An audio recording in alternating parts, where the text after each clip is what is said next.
Olá, muito bom dia a todos e bem-vindos a mais uma sessão do KPMG Talks.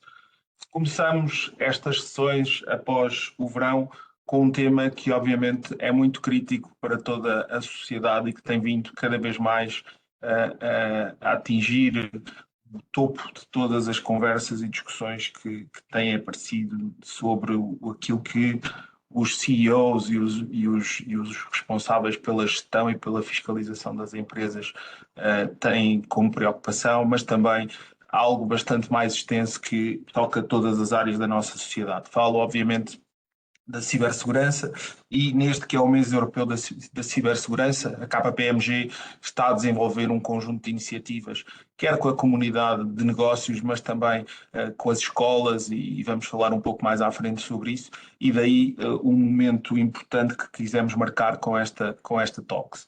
Obviamente, a melhoria da postura da cibersegurança ao nível de toda a sociedade é algo que nos preocupa e algo que deve ser um foco relevante para entidades como a KPMG e, portanto, trazemos aqui para cima da mesa a preocupação de como cidadãos, empresas, instituições públicas e autoridades nacionais devem alinhar estes temas.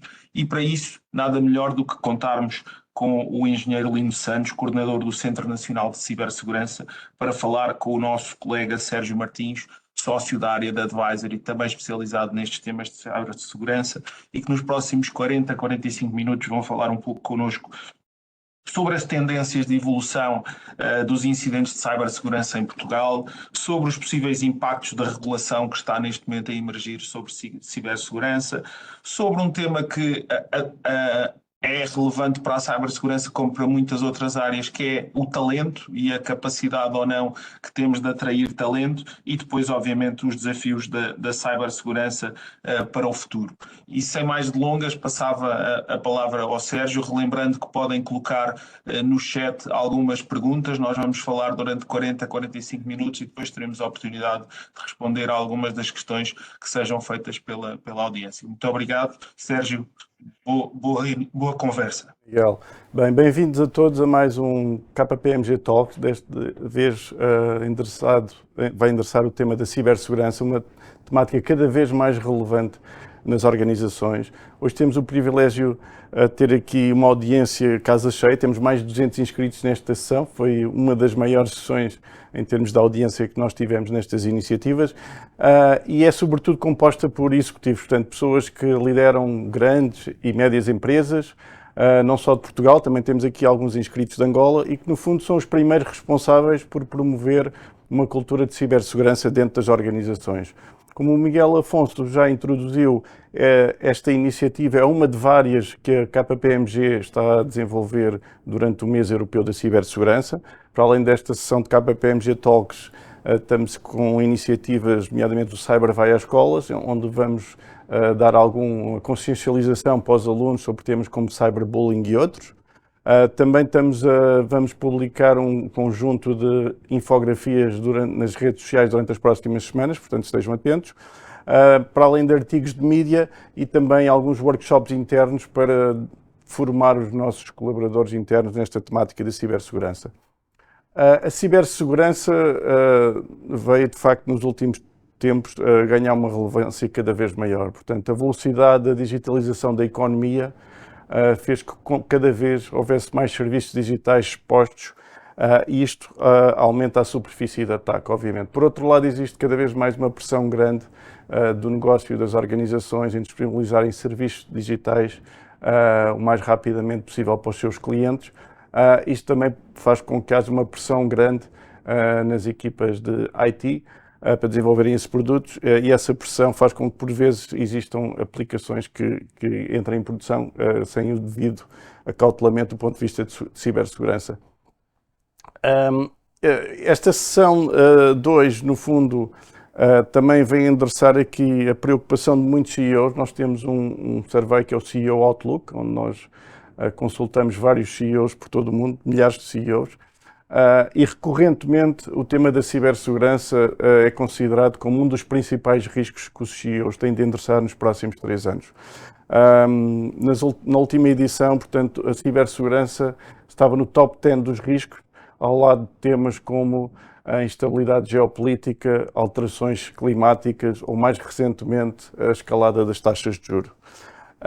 Tendo em conta esta relevância para a sociedade, nós convidamos aqui o engenheiro Lino Santos, coordenador do Centro Nacional de Cibersegurança, para partilhar um pouco a sua visão sobre o ponto de situação da cibersegurança a nível nacional. E, obviamente, também abrimos aqui o debate à audiência. Caso queiram colocar questões, por favor, utilizem a plataforma e nós vamos tentar respondê-las durante a conversa, ou no final vamos também reservar aqui algum tempo para a temática, para as questões. Lino, muito obrigado pela amabilidade em ter vindo aqui à KPMG fazer esta sessão. Obrigado, muito bom dia a todos. Eu começava aqui, se calhar, por tentar esclarecer eventualmente a alguma audiência que esteja menos atenta sobre qual é a missão e as principais responsabilidades do Centro Nacional de Cibersegurança no contexto de proteção do ciberespaço e de que forma é que as organizações podem tirar partido do Centro Nacional de Cibersegurança nesta jornada da cibersegurança. 45 minutos? O Centro Nacional de Cibersegurança fez este sábado 9 anos de existência. Funciona dentro do Gabinete Nacional de Segurança e tem a tutela do Secretário de Estado da Digitalização e da Modernização Administrativa, mas tem uma missão bastante alargada de fazer do ciberespaço de interesse nacional um local seguro para cidadãos e para empresas. Isso significa que nós temos um portfólio que vai desde a sensibilização, portanto trabalhamos bastante a produção de conteúdos, a produção de boas práticas para cidadãos e para empresas, de alguma forma a promover exatamente essas melhores práticas internacionais na nossa sociedade, passando pelo desenvolvimento de capacidades das organizações, ou seja, produzimos referenciais e produzimos documentos mais normativos na área da cibersegurança, esquemas de certificação, por exemplo.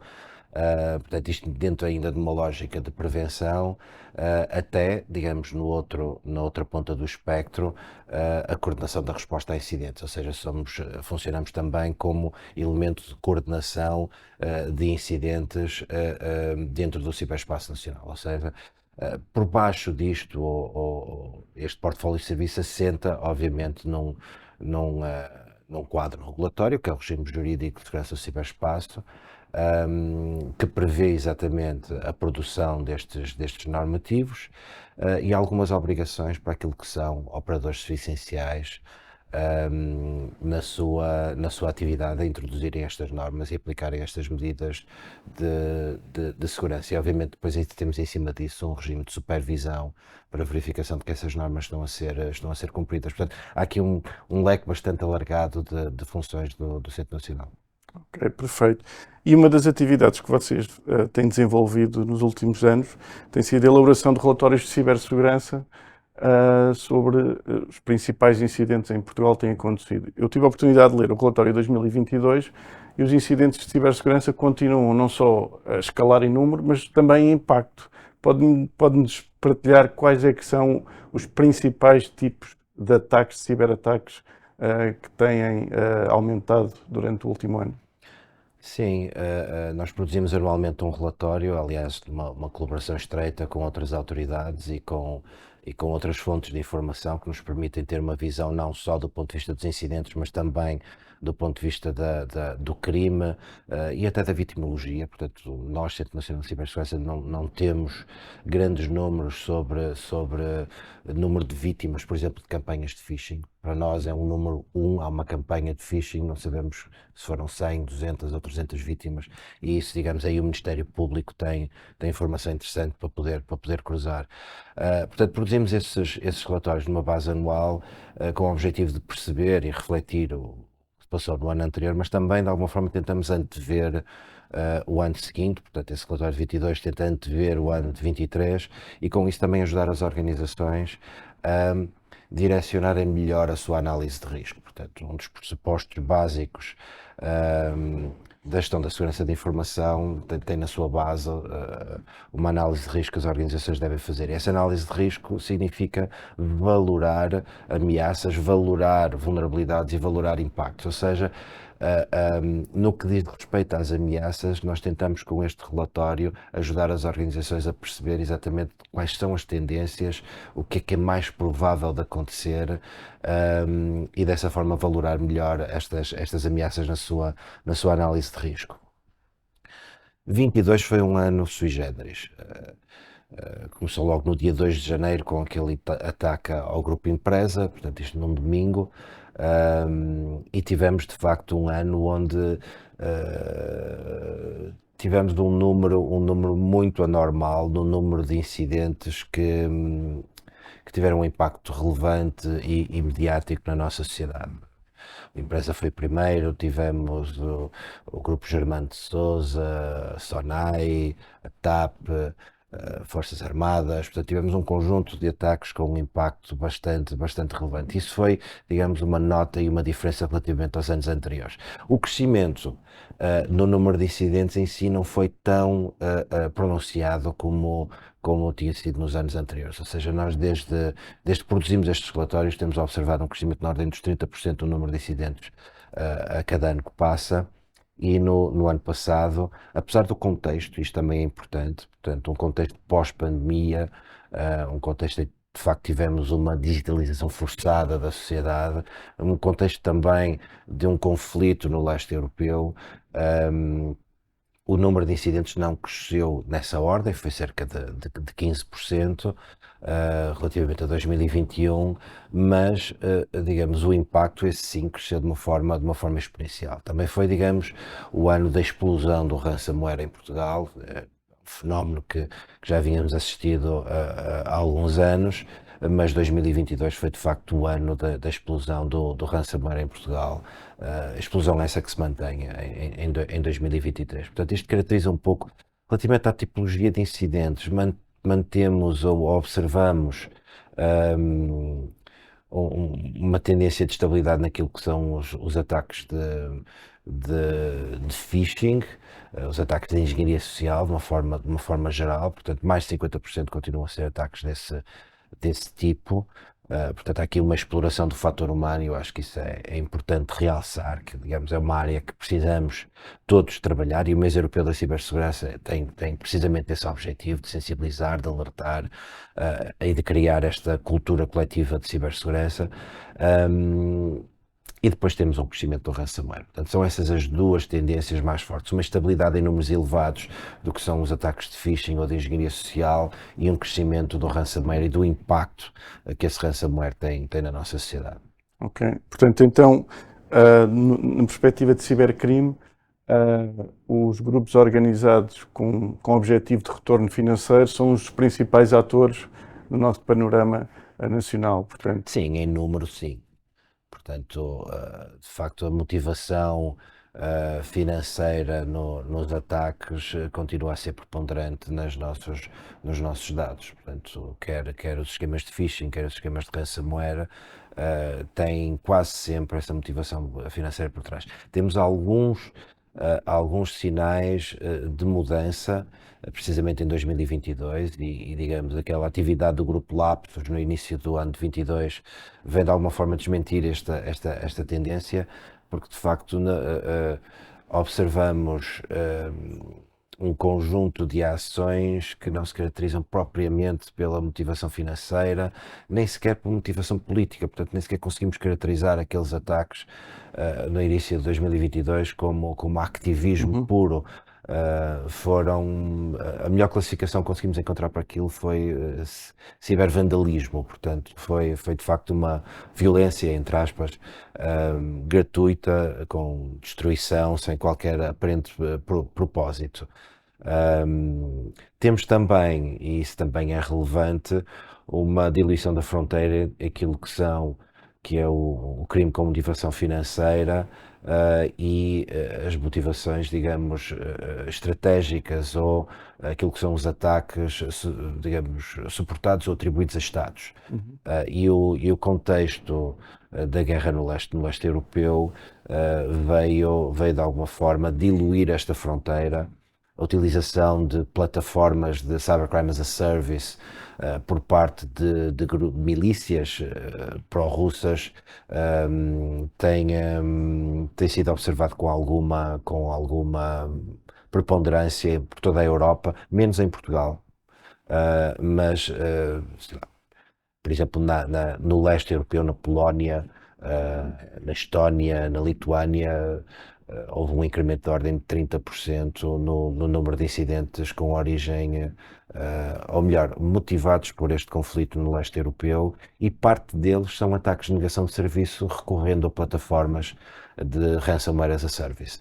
Portanto, há aqui uma diluição entre as duas lógicas de atuação que é perigosa. Ok. E uma coisa, portanto, nesse tipo de ataques, e cruzando agora com um tema que está muito na moda e que é incontornável, que é a inteligência artificial. A inteligência artificial pode ser aqui uma faca de dois gumes, não é? Por um lado, também pode ajudar as empresas a defenderem-se, a verem padrões de ataques, se calhar fazerem uma análise nos seus centros de operações de cibersegurança para tentarem ser mais eficientes na detecção e prevenção de ataques. Por outro lado, também pode ser utilizado por estes cibercriminosos para desenvolverem campanhas de phishing automatizadas, técnicas evasivas nos ataques. Já começa a haver ataques que estão a utilizar a inteligência artificial. Já observamos isso. As campanhas de phishing que nós temos tratado nos últimos meses já não têm por trás aquelas mensagens mal escritas, mal traduzidas, em que um utilizador relativamente atento conseguiria perceber que haveria ali qualquer coisa de errado. Não, já são campanhas em que o português é perfeito, já são campanhas em que o conhecimento do alvo já é obtido de forma praticamente automatizada, ou seja, sei lá, o último caso que tratamos, conseguimos perceber que aquele esquema de phishing ou de fraude conhecido como Olá Mãe ou Olá Pai, o perfil do atacante que mandava a mensagem já tinha a fotografia de familiar. Portanto, de alguma forma aquilo já era introduzido como elemento de credibilização do esquema. Portanto, sim, já observamos a utilização de ferramentas de inteligência artificial para dar credibilidade ao esquema de fraude, sim. Ok. E o que é que pode recomendar à nossa audiência para se proteger deste tipo de ataques mais sofisticados? Onde é que eles podem investir, seja em pessoas, seja em tecnologia, para se prevenirem deste ataque, sabendo que ninguém está 100% seguro? Devemos ter em conta que este tipo de ataques tem quase sempre dois objetivos.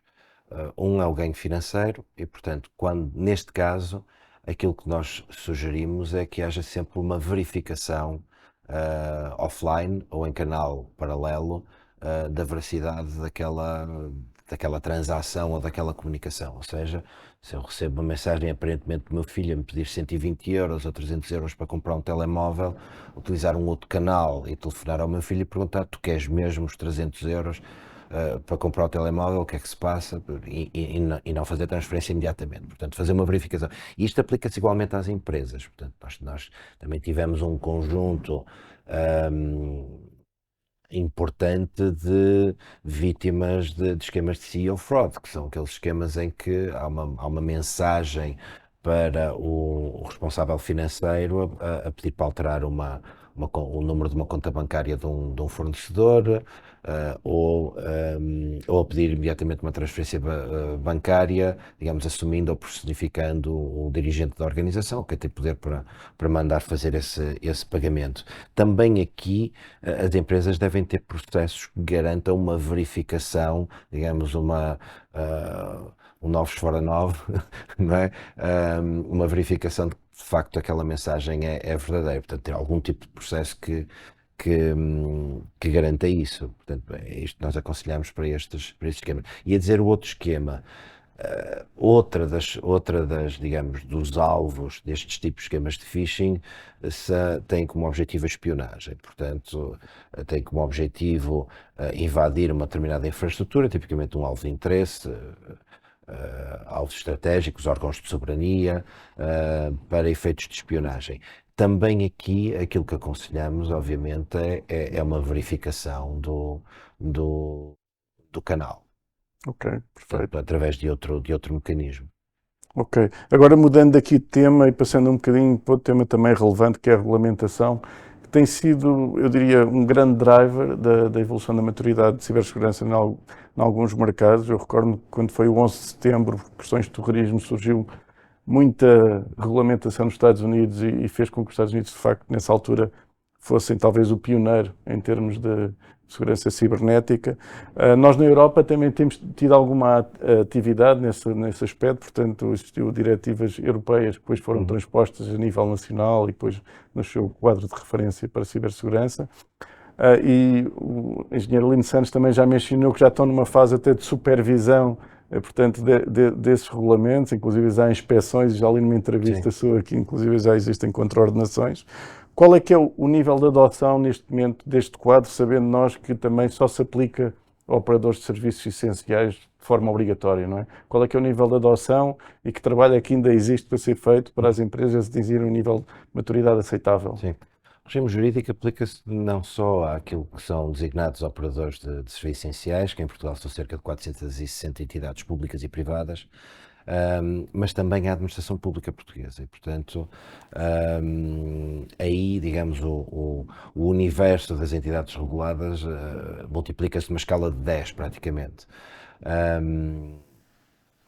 Aquilo que nós temos vindo a fazer, digamos, aquilo que preconizamos no nosso regime jurídico e que, digamos, felizmente agora com a NIS 2 vem de alguma forma até mais vincado, é uma abordagem baseada no risco, ou seja, aquilo que nós construímos do ponto de vista de regulação não é, digamos, uma receita que seja igual para todas as organizações. Antes disso é criar um ciclo de gestão da segurança da informação que começa numa análise de risco e que depois, digamos, haja uma decisão ou um momento de decisão ou de tratamento do risco por parte dos responsáveis da organização, com um investimento que pode ser de alguma forma faseado na mitigação desses riscos. E para isso criamos o Quadro Nacional de Referência em Cibersegurança, que é um documento, digamos, é um compêndio de normas internacionais na área, portanto ele é fortemente inspirado no Cybersecurity Framework norte-americano, do National Institute for Standards and Technology, mas, digamos, vai beber também algumas coisas à ISO 27001 e ao COBIT, portanto, naquilo que diz respeito à governação da cibersegurança. Aliás, parênteses, o NIST está a rever este Cybersecurity Framework, em princípio será lançado em janeiro do próximo ano, exatamente para colmatar esta lacuna que na área da governance da cibersegurança que a versão atual tem. E, portanto, as organizações estão obrigadas, por este regime jurídico de segurança do ciberespaço, a implementar as medidas necessárias para colmatar os riscos identificados. E é por isso que, como eu referi há pouco, é importante que a análise de risco seja o melhor informada possível e é uma das coisas que nós estamos a tentar fazer com aquele relatório de riscos e conflitos que publicamos todos os anos e vamos melhorar. Aliás, estamos neste momento a produzir um relatório que de alguma forma caracteriza o grau de ameaça setorialmente, ou seja, qual é que é o grau de ameaça e quais são os cenários de risco mais prováveis para o setor da saúde, para o setor da energia, para o setor da distribuição de água potável, etc, etc. E, portanto, com esses relatórios nós ajudamos a harmonizar os processos de análise e gestão de risco que as organizações estão obrigadas pelo regime jurídico. Portanto, o nosso regime jurídico não tem uma receita propriamente dita, é esta a receita que as organizações devem aplicar, porque temos organizações de natureza completamente diferente, de dimensões completamente diferentes, da exposição ao digital completamente diferentes e, portanto, acreditamos que esta abordagem baseada no risco é mais eficiente para conseguir que elas cresçam a sua maturidade, digamos, de uma forma proporcional, ou seja, que não incorram em custos desnecessários, por exemplo, na aplicação de medidas. Uma análise custo-benefício quando fazem os investimentos de cibersegurança. Tocou num tema que tem a ver com a dimensão das empresas. Nós sabemos que o nosso tecido empresarial é composto essencialmente por PMEs e muitas das vezes estas PMEs estão inseridas na cadeia de valor de outras empresas maiores e às vezes operadores de serviços essenciais e às vezes instituições públicas como fornecedores, parceiros, etc. As PMEs têm aqui um desafio particular, não é? Porque têm recursos limitados, não têm capacidade para construir as suas equipas de cibersegurança internas, ou se têm, são muito limitadas. Portanto, agora com a transposição da NIS 2, que vai ser muito mais abrangente, não é? E vai tocar em empresas noutro tipo de dimensão, mais pequena. Como é que vê as PMEs a fazerem a sua estratégia de cibersegurança, tendo em conta os seus recursos limitados? Vão-se apoiar em parceiros terceiros para vos ajudar? Vão, se calhar, aceitar mais risco do que uma empresa de maior dimensão? Como é que vê? A nossa estratégia para as PMEs não passa pela regulação do regime jurídico. Sim, é verdade, a transposição da NIS 2 estima-se, alargar o número de entidades objeto de regulação num fator de 10, ou seja, quando tínhamos 460, muito provavelmente vamos ter alguns milhares de empresas reguladas, mas essas são essenciais e essas merecem uma atenção especial e têm, de alguma forma, para bem da sociedade, de cumprir um conjunto de requisitos. Agora, as PMEs são muito mais do que estes poucos milhares de organizações que são consideradas essenciais para a sociedade. Aí a nossa estratégia passa exatamente pela cadeia de fornecimento, como referiu. Nós estamos a trabalhar com as principais ou com as grandes empresas nacionais exatamente na cibersegurança da sua cadeia de fornecimento. Uma empresa como a Sonai, ou uma empresa como a Galp, ou uma empresa como a EDP, têm 2, 3 milhares de fornecedores. E já perceberam todos que a sua cibersegurança depende da exposição que têm aos seus fornecedores. Portanto, as interações que têm com os fornecedores são elas também um fator de risco para o próprio negócio. E, portanto, o que nós estamos a tentar desenhar é um modelo em que haja um processo de acreditação por terceiros, ou de certificação, será o termo correto, por terceiros, de uma maturidade de cibersegurança mínima para poder ter aquele nível de exposição com um determinado fornecedor. Ou seja, de alguma forma, qual é que é o papel do centro aqui? Criar o esquema de certificação que possa ser usado e criar, digamos, o ambiente de certificação, o sistema de certificação, digamos, as entidades certificadoras, os auditores acreditados, para promover a certificação dessas pequenas e médias empresas, que depois é usado pelas grandes empresas que estão preocupadas com a sua cadeia de fornecimento e com o risco que comporta a sua cadeia de fornecimento para o seu próprio negócio. E acreditamos que este modelo vai, de alguma forma, despoletar um crescimento da maturidade destas organizações de pequena dimensão. Agora, como é que chegam a este patamar de maturidade as pequenas e médias empresas? O instrumento que nós temos aí é o selo de maturidade digital. Portanto, é uma norma portuguesa que foi por nós produzida e faz parte de uma norma do IPQ, e para o qual já existe um conjunto de entidades de certificação acreditadas pelo IPAC, que está estruturado em 3 níveis de maturidade, portanto, bronze, prata e ouro, onde nós tentamos de alguma forma desenhar um caminho que as organizações devem percorrer, e até tentamos que esse primeiro nível, o nível bronze, fosse relativamente fácil de atingir, ou seja, de alguma forma que qualquer empresa pudesse abraçar este desafio de começar a ter uma certificação de cibersegurança no nível mais baixo. Procurando ao mesmo tempo endereçar os principais vetores de ameaça que nós conhecemos das nossas estatísticas, ou seja, por exemplo, obrigar digamos, para obter a certificação nível bronze, as organizações têm que ter múltiplo fator de autenticação nos seus principais sistemas. Porquê? Porque nós sabemos que a password simples é um elemento de vulnerabilidade muito explorado pelos atacantes. A maior parte dos ataques de ransomware têm por origem passwords fracas, passwords que são expostas e que depois são vendidas na dark web e compradas por esses atacantes como alvo de oportunidade. Neste primeiro nível temos coisas como a formação em ciberhigiene a todos os funcionários da organização, exatamente para endereçar o problema do phishing e da fraude.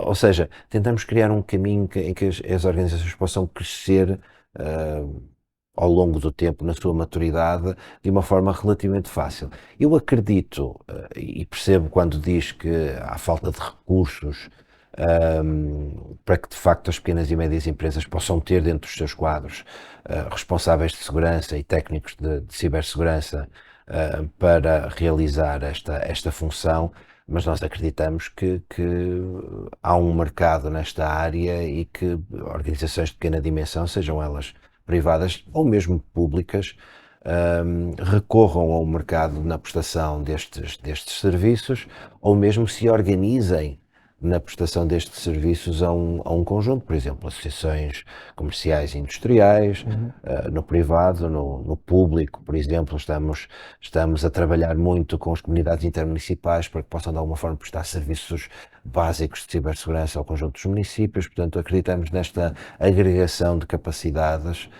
para a prestação a pequenas comunidades de serviços de cibersegurança. De maneira a ganhar a tal escala que é necessário. Exatamente. Ao mesmo tempo, nós estamos a trabalhar num projeto, fizemos digamos, uma call durante o mês de julho e, em princípio, devemos ter contratos assinados durante este mês de outubro para a criação de centros de competência regionais. Ou seja, o Centro Nacional de Cibersegurança vai ter um centro de competências em cibersegurança em cada uma das NUTs nível 2, portanto, Norte, Centro, Rio do Altejo, Alentejo, Algarve, Açores e Madeira. E estes centros de competências têm exatamente por objetivo chegar mais próximo deste tecido de pequenas e médias empresas e administração local de uma forma mais eficaz, prestando não serviços, portanto não queremos de alguma forma, ou de todo, não queremos de todo substituir-nos a um mercado que queremos mais pujante nesta área da cibersegurança, mas sim prestar o aconselhamento sobre o caminho que deve ser, qual é que é o melhor instrumento, se é utilizar o quadro nacional de referência, se é usar o selo de maturidade digital, que tipo de formação é que os quadros da organização devem ter, portanto prestar apoio e consultoria inicial às organizações para começarem a percorrer um caminho de crescimento de maturidade. Ok. Perfeito. De facto, esse selo, de facto, acho que vai ser uma peça fulcral, porque de facto permite que uma entidade faça essa acreditação uma única vez, independentemente do número de parceiros que tenha, que é um problema hoje em dia, que é cada vez que uma entidade vai trabalhar com um novo cliente de dimensão, tem que ser auditada, tem que responder a questionários, mostrar evidências e, portanto, acho que esse selo é muito bem-vindo. Já agora, já tem algum timing para a colocação do selo no mercado? O selo já está disponível. A grande parte dos instrumentos que nós temos hoje foram criados alguns em 2019. Portanto, muito provavelmente 2024 vai ser um ano de revisão. Ou seja, temos uma nova NIST Cybersecurity Framework, muito provavelmente vamos, logo no primeiro trimestre de 2024, rever o quadro nacional de referência em conformidade. Relativamente ao selo, como disse, nós estamos a trabalhar com este grupo de grandes empresas nacionais na revisão do atual esquema de certificação. Ou seja, ele já está disponível, qualquer entidade pode contactar uma empresa de certificação acreditada e pedir, digamos, uma certificação no quadro do selo de maturidade digital. No entanto, a Aliança está neste momento também a fazer uma avaliação, a Aliança para a Cibersegurança, estas grandes empresas, está a fazer uma avaliação da adequação do selo de maturidade digital aos seus requisitos e muito provavelmente vamos pegar no produto desse trabalho, que está praticamente concluído, portanto ficará concluído até ao final deste ano, e vamos promover uma alteração da norma portuguesa, e, portanto, mas isso é a evolução constante. Mas neste momento já é possível pedir a certificação no nível bronze, prata ou ouro relativamente ao selo de maturidade digital. Perfeito, perfeito. Eu relembrava também à audiência que nós estamos completamente disponíveis para questões que queiram colocar, portanto, sejam direcionadas ao engenheiro Lino Santos ou à própria KPMG, portanto, podem colocar na plataforma as questões e nós vamos tentando responder assim que possível. Passando aqui para outro tema que também está muito na berra em todos os fóruns de cibersegurança, que é o tema do talento. Portanto, nós, por um lado, temos a oferta e a procura. Do lado da oferta, eu acho que tem sido feito um trabalho grande. Se calhar há 20 anos atrás não havia cursos de cibersegurança nem pós-graduações. O mundo académico foi-se adaptando. Portanto, hoje em dia existem já muitos cursos nessa área, se calhar porventura não ainda os suficientes. Sei que o próprio Centro Nacional de Cibersegurança tem apostado nas academias de cibersegurança, não só para formar, mas também para reconverter profissionais. Mas o que eu sinto, como profissional desta área, e também sinto na pele a pressão pelo talento, e nós não somos imunes aqui na KPMG a essa grande pressão que existe não só na captação, mas também na retenção de talento. Sinto do lado da oferta, houve aqui da procura, houve aqui um crescimento exponencial, porque para além da competitividade natural das empresas na nossa economia, temos cada vez mais centros internacionais que se instalam cá em Portugal e que recrutam muitos profissionais na área de cibersegurança. Aqui há uns anos atrás, decorrente da crise, também tivemos muitos bons profissionais que emigraram para o estrangeiro, e agora mais recentemente estamos a assistir a um fenómeno que adveio um bocadinho pós-pandemia e está relacionado com o teletrabalho, que é que cada vez há mais pessoas residentes em Portugal a trabalhar para os Estados Unidos, para a Suíça, para o Canadá, com condições financeiras que são muito complicadas de competir. Tendo em conta este desequilíbrio da oferta e da procura, e isto é uma pergunta quase de 1 milhão de euros, né? Que é, o que é que o Lino acha que a nossa audiência pode fazer para trabalhar na área da captação e retenção de talento? De facto, não há uma resposta óbvia para essa pergunta. A nossa estratégia, bem, antes de mais, o facto de nós atrairmos centros de competências na área de cibersegurança de multinacionais e grandes empresas significa que temos esse talento. Significa que geramos esse talento nas nossas universidades, o que é um bom sinal. Agora, coloca-nos uma pressão muito grande, mas essa pressão é global, não é só nacional. Coloca-nos uma pressão muito grande no que diz respeito à retenção. Eu posso lhe dizer qual é que é a aposta que o Centro Nacional está a fazer no que diz respeito a esta formação. Portanto, aquilo que nós tentamos, ou a nossa abordagem, passa por assumir que as universidades portuguesas não têm o débito necessário para a demanda, para a procura de profissionais nesta área. E, portanto, a única hipótese que temos é a requalificação de profissionais de outras áreas. Por exemplo, eu próprio venho da área do networking, não me formei propriamente em cibersegurança.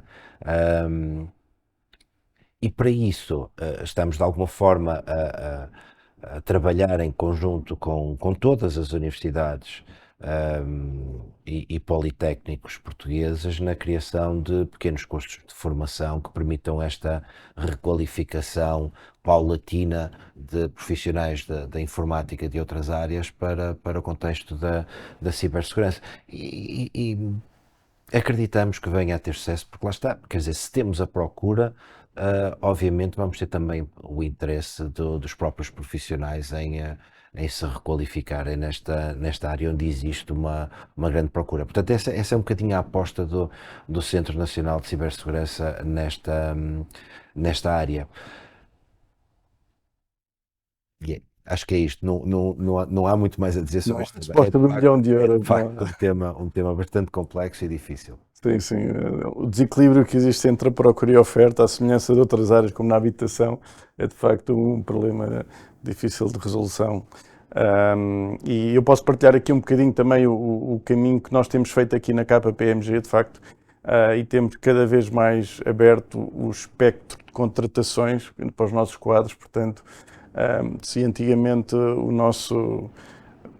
em termos de cursos, aqui para a KPMG trabalhávamos mais com engenharias informáticas e esse tipo de cursos. Hoje em dia já temos pessoas das mais diversas áreas e o que temos depois é programas de formação intensiva e também formação de job, porque acho que é fundamental as pessoas trabalharem lado a lado com especialistas que já estão há muitos anos no mercado e que acelera de forma muito, muito rápida o conhecimento. E curiosamente tenho tido uma experiência muito positiva, porque o facto de ter estas equipas multidisciplinares, que às vezes vêm de áreas tão diversas como comunicação, ou recursos humanos, ou direito, faz com que as equipas sejam mais fortes, porque trazem pontos de vista, formas de trabalhar, que de facto abordam os problemas dos nossos clientes de maneira diferente. Nós temos a mesma abordagem, portanto, mesmo nas áreas mais técnicas, por exemplo, na resposta a incidentes, temos também pessoas da área jurídica, temos pessoas da área da criminologia, temos diferentes fontes de conhecimento e concordo, portanto, são formas de trabalhar diferentes e perspectivas sobre um problema tão diferentes que enriquecem, digamos, o conjunto. Ok. Entretanto, temos ali uma questão da nossa audiência, portanto, apesar de um maior investimento, atendendo à nova realidade dos modelos de trabalho mais híbridos, remotos e com cada vez mais transformação digital, que principais ameaças e potenciais crimes terão maior preponderância de ocorrer em Portugal no futuro? Portanto, onde é que o engenheiro Lino Santos vê os principais desafios em termos de crimes e ameaças para o futuro em Portugal? Do ponto de vista da tipologia de incidentes, eu acho que nós vamos continuar a observar muitos ataques de engenharia social e vamos continuar a observar, porque tem sido rentável, ataques de ransomware. Portanto, sejam eles ataques oportunísticos, sejam eles ataques direcionados. Ou seja, essa também foi uma tendência que observamos no ano passado, foi que os ataques de ransomware, digamos, num primeiro momento, eram oportunistas, portanto eram uma espécie de varrimento e podia calhar a qualquer um. Observamos que alguns deles eram direcionados a empresas de elevado perfil, onde o atacante poderia pedir um resgate mais elevado. Perdia obviamente mais tempo com esse ataque, o ataque em si era mais sofisticado, mas porventura renderia mais, ou digamos em média renderia mais ao atacante. Portanto, nós vamos continuar a observar esse tipo de ataques. Agora, vamos começar a ter que lidar com a utilização destas novas tecnologias como a inteligência artificial de uma maneira diferente, ou seja, vamos ter que criar e desenvolver, porque não existem mecanismos de detecção e de prevenção de ataques automatizados, ou seja, falámos há pouco da utilização de inteligência artificial, por exemplo, para os esquemas de phishing, não é? Com sistemas de linguagem natural, mas podemos pensar em utilização de inteligência artificial para detecção de vulnerabilidades e exploração de vulnerabilidades. E isso eleva o patamar do ponto de vista ou melhor, o nível de exigência do ponto de vista da defesa para outro patamar. Portanto, à medida que criamos complexidade, obviamente que aumentamos a exposição e aumentamos o risco. Ok, perfeito. Uma coisa que nós assistimos todos os dias nos mídias é ataques a organizações de grande dimensão. Portanto, mesmo organizações que investem muito, têm posturas de segurança bastante maduras, não estão vulneráveis a um ataque. Portanto, é muito importante não só investir na prevenção e na proteção dos sistemas de informação, mas também estar preparado para o pior cenário, que é, ok, é um ataque bem sucedido, temos, por exemplo, o ransomware que está muito na moda, ficamos sem acesso aos nossos dados, nós temos que garantir que efetivamente estamos preparados para o pior cenário. E acho que só assim é que, de facto, os decisores das empresas podem dormir um bocadinho mais descansados, porque enquanto não testarem o pior cenário, que é um ataque massivo e tem de fazer uma recuperação total, não se podem considerar 100% protegidos, não é? Ninguém está 100% protegido. Sim, nós, digamos, pouco tempo depois do início do conflito no leste europeu, produzimos um grande alerta e publicamos um grande alerta com, digamos, a coleção do que foram os modus operandi dos agentes de ameaça correlacionados com o Estado russo noutros países europeus. Portanto, nós funcionamos em rede entre autoridades nacionais de cibersegurança na Europa e, portanto, essa informação partilhada permite-nos publicar alertas e mesmo um receituário sobre o que é que as organizações devem fazer para se proteger. E esse alerta que nós publicamos pouco depois do início do conflito, e que ainda está no nosso site, chamava precisamente a atenção para esse facto, ou seja, elencava o conjunto de modus operandi ou das técnicas de ataque que estavam a ser usadas pelas milícias pró-russas no ciberespaço, mas também alertava que ainda assim as organizações se deveriam preparar para um incidente em grande escala. E isso significa ter às vezes contratos pré-estabelecidos para ter o apoio caso este incidente ocorra. Por exemplo, nós temos tido bastantes dificuldades na administração pública com este facto, que é ninguém tem nos seus quadros as pessoas necessárias para atender de forma urgente a um grande incidente de cibersegurança. Portanto, precisamos de contratar técnicos analistas forenses e técnicos para fazer a recuperação. Aliás, aquilo que nós aconselhamos é ter duas equipas distintas, uma que está focada em perceber o que é que se passou, identificar a vulnerabilidade explorada de forma a que não volte a acontecer, e uma outra focada na recuperação do negócio e na continuidade do negócio. Na administração pública ninguém vai fazer uma contratação de uma ou duas empresas num curto espaço de horas. Portanto, a contratação na administração pública demora às vezes meses.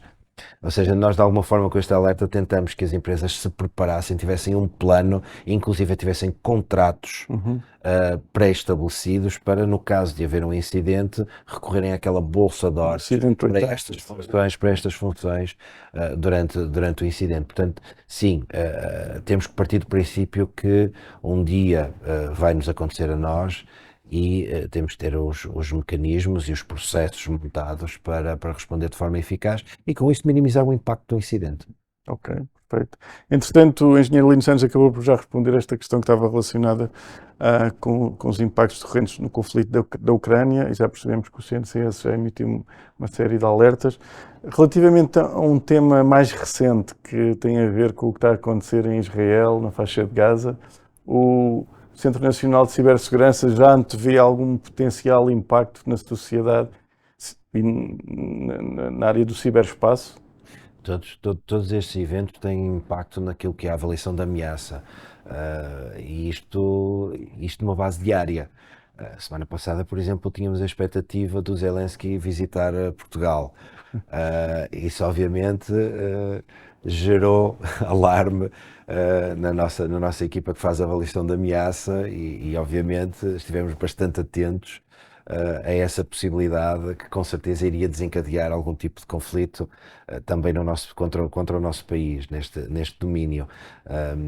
Este conflito em Israel, para já, não temos ainda qualquer tipo de informação que nos permita ou que justifique elevar o grau de alerta no país, mas obviamente reforçamos a vigilância e reforçamos a monitorização, digamos, entre os nossos pares nacionais e internacionais sobre a situação. Ok, vamos Isto para dizer que Às vezes a mínima coisa significa uma alteração. Dei este exemplo da potencial vinda do Zelensky a Portugal a semana passada. Por exemplo, teve um grau de alerta da nossa parte muito maior do que o conflito em Gaza neste momento, não é? Ok, portanto, Portanto, às vezes a mínima coisa. temos um ambiente muito dinâmico. Sim. Perfeito. Temos aqui mais uma questão. O rápido crescimento de uso da cloud poderá causar alguma diminuição nos ataques ou não vê grande impacto relativamente a esta massificação da adoção da cloud? É uma excelente questão. Cloud é um termo muito genérico e nós temos soluções de cloud, designamos de Application as a Service, não é? Portanto, como a questão de colocar o nosso correio eletrónico na cloud, ou colocar este serviço e usar aplicações que estão nativamente na cloud. E relativamente a estas, para aquilo que é uma pequena e média empresa e mesmo grandes empresas, sim, há um ganho de segurança quando damos esse passo, porque partimos do princípio que lá está, a falta de recursos que temos de forma transversal não nos permite ter o grau de conhecimentos técnicos para securizar uma aplicação da mesma maneira que um serviço de cloud o possa fazer. O mesmo já não acontece quando pensamos em cloud na lógica de Platform as a Service ou Infrastructure as a Service. Aí, aquilo que nós observamos e aquilo que de alguma forma nos preocupa é que a decisão de migração para este tipo de serviço na cloud significa uma desresponsabilização da organização relativamente à segurança do mesmo.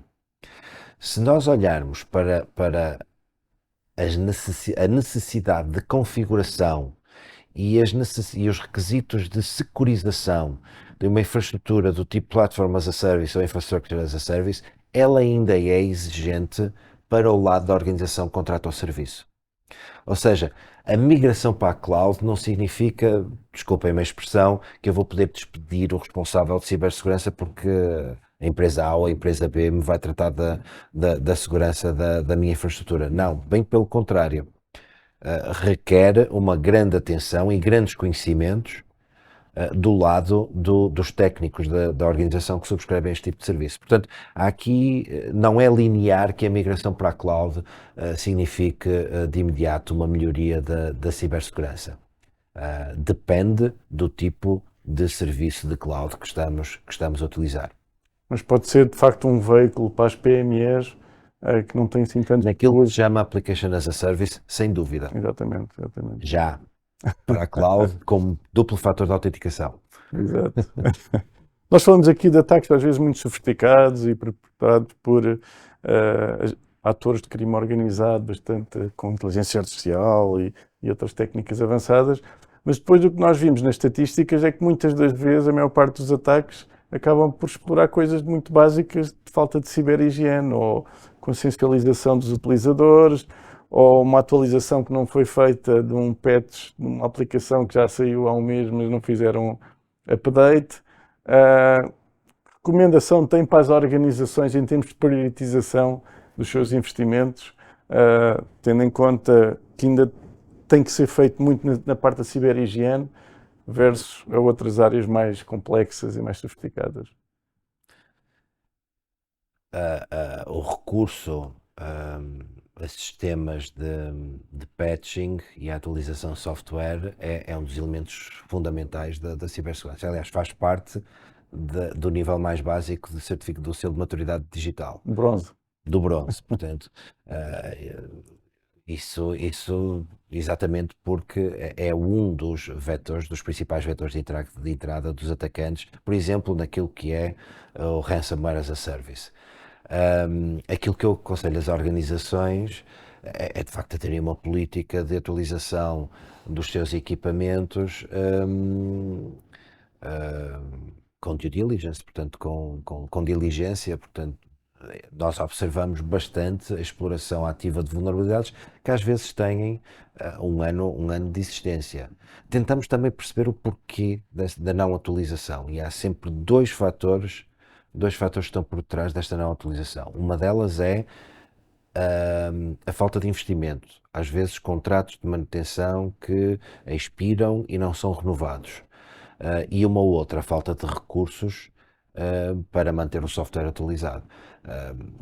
Digamos que a crescente digitalização significa que uma organização possa ter, às vezes, uma pequena e média empresa possa ter dezenas de aplicações distintas. Portanto, são dezenas de aplicações para a qual todos os dias nós temos que perceber se há uma nova vulnerabilidade e se é preciso aplicar um patch. Portanto, isto requer também recursos humanos. São sempre estas duas razões pelo qual as entidades não aplicam os seus patches. Agora, o centro está a criar toda uma linha de produto para esta área. Ou seja, acreditamos que a prevenção naquilo que é a gestão de vulnerabilidades por parte das organizações é essencial para prevenir e vir a ter menos incidentes no futuro. Ou seja, nós estamos a criar produtos, ou seja, no fundo estamos a fazer scanning ativo do ciberespaço de interesse nacional, estamos a adquirir inclusive feeds de Cyber Threat Intelligence que nos dão informação sobre vulnerabilidades existentes no nosso ciberespaço, e estamos a criar canais eficazes de comunicação às organizações de que têm essas vulnerabilidades e que devem colmatá-las ou mitigá-las. Ok, perfeito. Nós estamos aqui a atingir o nosso tempo limite. Vou só passar mais uma questão da audiência. Que recomendações podem ser dadas aos conselhos de administração em termos do financiamento adequado à cibersegurança, tendo em conta o nível de incerteza que caracteriza as necessidades de defesa dos negócios no ciberespaço? Portanto, acho que toca aqui num tema que é histórico, não é? Que é como é que nós justificamos a cibersegurança como um investimento. Isso é bastante simples. Isso é bastante simples, precisamente com uma análise de risco. Uma das coisas que nós estamos a tentar trabalhar, exatamente nesta área da sensibilização do que são as direções, digamos, como é que nós colocamos a cibersegurança no plano do negócio. Ou seja, um plano de negócio, vamos imaginar qualquer processo de digitalização ou de transição digital, é elaborado um plano de negócio para aquele processo em particular. Normalmente as organizações fazem uma avaliação de risco, quer dizer, eu vou por esta via, tenho este plano de negócio, tenho este investimento, tenho este risco financeiro, tenho este risco de tesouraria, tenho este risco jurídico, normalmente não levam em conta o risco de cibersegurança, e portanto um dos nossos objetivos é que logo na fase de elaboração do plano de negócio o risco de cibersegurança seja introduzido. Ou seja, eu tenho uma determinada exposição a um conjunto de ameaças. Se eu vou introduzir qualquer processo de digitalização, desmaterialização que seja, eu vou ter um ganho de eficácia, mas vou aumentar a minha exposição. Dependendo da tipologia deste processo, pode ser do mais simples, que pode ser uma ligação à internet, ou mais complexo, como por exemplo digitalização do chão de fábrica ou introdução de mecanismos de inteligência artificial, de processos realmente complexos, eu vou aumentar a minha exposição. E obviamente eu vou ter que fazer um investimento para mitigar ou para trazer os riscos introduzidos por este aumento da exposição para um nível adequado.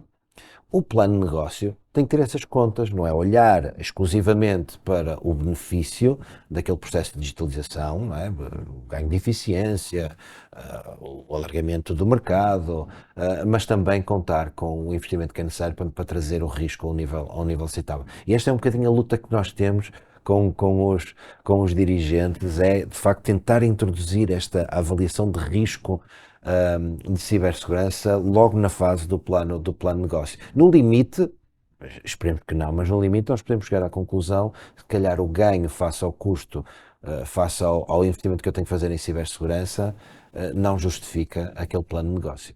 Ok. No limite. Portanto, esta gestão de risco é fundamental na avaliação de novas iniciativas de negócio. Engenheiro Lino Santos, chegamos agora ao fim, são 10 horas. Muito obrigado pela sua disponibilidade. Pela oportunidade. Esperemos contar consigo em futuras edições.